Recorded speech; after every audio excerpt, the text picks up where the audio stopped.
Great is the Lord. He is always good and He loves us always. Yes. Kay Jesus, sigurado ang buhay mo. Sigurado dadaan ka sa lupang ito na ibabaw na ito na ikaw ay kanyang niyayakap at hinahawakan. Ito ay kung makikilala mo siya. Okay? At ikaw ay magpapasakop sa kanya. Hahayaan mo siya ang kalooban niyang masunod sa iyong buhay. At alam mo, bawat araw, sa bawat landas na tinatahak natin, si Kristo Jesus ang siyang sandigan at naglilid sa atin. Palapakan naman natin si Lord. Okay? So sa umaga pong ito, nais ko pong ibigay sa inyo ang isang napakagandang talata na matatagpuan natin sa aklat ng Salmo. Salmo means awit, no? Sa mga hindi nakababagid, ito po ay aklat ng awit na kung saan ito po ay sinulat ni David, no? Na tawag dito, ito po ay hari ng Israel na ninuno ng Panginoong Jesucristo sa laman. Siya ay nagkatawang tao. Ito ang kanyang ninuno. So, ito po ay ating pagbubulay-bulayan po ngayon. Dahil naniniwala po ako na pag hindi mo alam ito, talagang ang paniniwala mo at pananampalataya mo ay may possibility na ilagak mo lang kung kani-kanino. Okay? At hindi mo ilalagak doon sa tunay na dapat paglagakan. Yan ay walang iba kundi ang Panginoong Jesucristo. Okay? Lang at wala ng iba pa. Okay? So sa tayo, bilang mga believers, nandito po tayo para tulungan natin yung mga ibang tao na hindi alam, no, ang mga katotohanan na ito. At i-remind din yung mga kapwa believers natin na nakakalimot kung sino sila kay Kristo. Posible bang makalimutan mo kung sino ka? Yes. Very possible. I mean, nararanasan ko rin minsan na parang pag-overwhelm ka sa isang bagay, parang merong mga ganong mga senaryo at instances sa buhay natin. Kaya, nandito po tayo. Alam natin kung kanino dapat ilagak ang pananampalataya natin. Kunin ang mga Biblia ninyo at sabayan nyo akong basahin ng Psalms 146 verses 3 to 4. Psalms 146, no? Yun nga po sinabi ko na verses 3 to 4. Napakaganda po nito kung atin pong bubulay-bulayin. So ito po siya. Sabi po ng Bible ay ganito. Don't look to men for help. Their greatest leaders fail. Tama. For every man must die. His breathing stops. Life ends. And in a moment, all he planned for himself is ended. Ito naman po maganda. Okay? Ibig sabihin, huwag ka magtiwala sa tao. Diba? Dahil lahat ng kanyang pangarap, pag namatay siya, mawawala din. Sabi niya rito, but happy is the man who has the God of Jacob as his helper, whose hope is in the Lord his God, the God who made both earth and heaven, the seas and everything in them.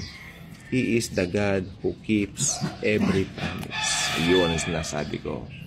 Sometimes, we tend to trust people more than God. I mean, hindi naman po masama siguro na, oy, sinabi niya, okay, fine. Pero ultimately, ang Panginoon pa rin po ang pagkatiwalaan natin sa lahat.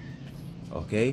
Meron po akong makilala mga tao na nagiging confident sila, kumpiyansado sila sa sarili nila, kasi meron silang kamag-anak sa Amerika, meron silang mayaman na kamag-anak, or should I say, kahit pa sabihin mo yung mga bilyonaryo ng mga tao, confident sila kasi marami silang pera, lalo na huwag ka magtitiwala sa pera mo. Okay? Lahat po nang yan pwedeng mawala sa isang igla. Okay? Meron ibang mga tao, tutulungan siya ng ganitong taong mayaman, kaya confident siya. Nagkakaroon siya ng kumpiyansa kasi, mayaman yan, tutulungan ako niyan. No. Marami po akong kilala ngayon, lalo na po ngayong eleksyon na ito, lutang na lutang yung mga tao. Nare-reveal talaga yung sinasabi nitong Bible na yung mga taong ito ay nagtitiwala sa kapwa-tao. Okay? Sa mga politiko na nangangako, masaya sila kasi tutulungan daw sila noon. Pero wag ka. Iba dun, pag naupo na, hindi naman natutupad, hindi po ba? No naming names po, pero alam nyo, sa nagal-tagal na rin ng panahon, no, na obserbasyon ko, karamihan po ganyan. Okay? So, ayan pong gusto ko pong sabihin po sa inyo. Okay? So, pag nangako ang tao, pwedeng mapako. Okay? Maraming mga tao, bilyonaryo, mayayaman, pero pag nilapitan mo, di ba? Diba? Mainitin ang ulo, masama ugali, di ba? Ganon. Tapos, nung minsan mabait, nangako sa kanya, pero nung dumating na yung time na tutuparin din pangako, minsan bubulyawan ka pa, may kasamang pang mamaliit. Di ba? Kasi karamihan dito, karamihan ng mga may pera, mayaman, let's face the truth, karamihan po ng mga ganyan, matataas din ang ego at tingin sa sarili. Pero ang Diyos, pag siyang pinagkatiwalaan mo, tutulungan ka niya at mamahalin ka pa niya. Okay? That's why we really need to know kung sino yung dapat mong paglagakan ng iyong pananampalataya. Enough na, tama na, doon sa mga maling kaisipan. High time for us to know kung sino yung dapat pagkatiwalaan. Yan ay walang iba kundi si Jesus Christ, the Lord Jesus, na namatay at nag-alay ng buhay para sa atin. Okay? Do not trust in men. Gagamit ang Panginoon ng tao, pero yung takdang panahon na pagtulong sa iyo nun ay sa Diyos pa rin ang galing. Pinakamasarap. Ang tawag doon sa mga taong tutulong sa iyo kapag padala ng Diyos, yung mga taong yun ay angels. Mistulang mga angels. Galing sa kalooban ng Diyos. Alam nyo, marami ako nakikita mga tao. Babalik po ako sa nasabi ko kanina.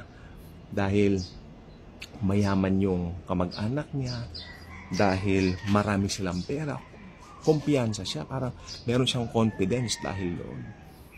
Yung iba parang nangmamaliit pa ng tao kasi marami silang pera. Alam niyo po ba, yan po ay isang napakapangit na katangian. Yan po ay hindi maganda. Dahil lahat ng meron ka, pwedeng mawala sa iyo ng isang iglap. Nandiyan ang mga dilubyo, nandiyan ang mga lindol. Paano kung dumating yung the big one? Nagmamayabang ka, hindi mo nakilala ang Panginoong Hesus. Di ba? At umaasa ka sa kapwa-tao mo. Tandaan po ninyo ito lang pong gusto sabihin ng Biblia. Kung inaasahan mo ay iyong kapwa-tao, sabi ng Bible dito, darating ang panahon, ayan o, sabi niya rito, for every man must die. Ayan o, okay, and his breathing stops, life ends, and in a moment, all he planned for himself is ended. Kahit gano'n pa kayaman niya, mga bilyonaryo niyan, yung mga mayaman niyan, pag dumating yung appointed time, amen? Pag dumating yung appointed time ng kamatayan, lahat ng plano nila mawawala. Ibig sabihin ng ultimate na pagpaplano ay sa Diyos pa rin. Kaya nga gagawin lang natin, itiwala natin sa Diyos ang lahat. Let's trust Jesus in everything. Nakakalimutan natin na makapangyarihan si Jesus. At tayo ay kanyang mga anak. Pag ikaw ay believer, you